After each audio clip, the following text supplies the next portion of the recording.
पकड़ लेंगे, mouth breathing करेंगे, नाक से सांस नहीं लेंगे, बॉडी को आगे झुका दिया और गर्दन को ऐसे साइड किया, नीचे पॉट रख लेंगे और अच्छी सांस लें मुंह से।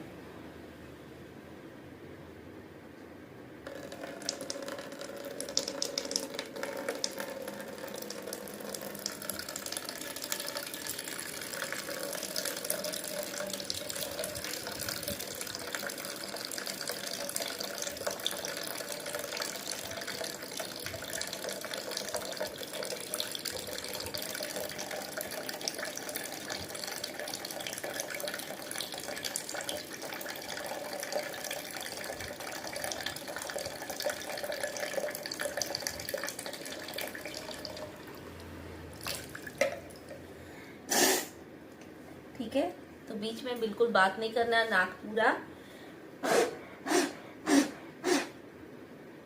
साफ करना है, तभी फिर बात करना, तभी नाक से सांस लोगे। तो मैंने जैसे इंसर्ट किया वहां से नाक साफ करते तक मुंह से ही सांस लेनी है।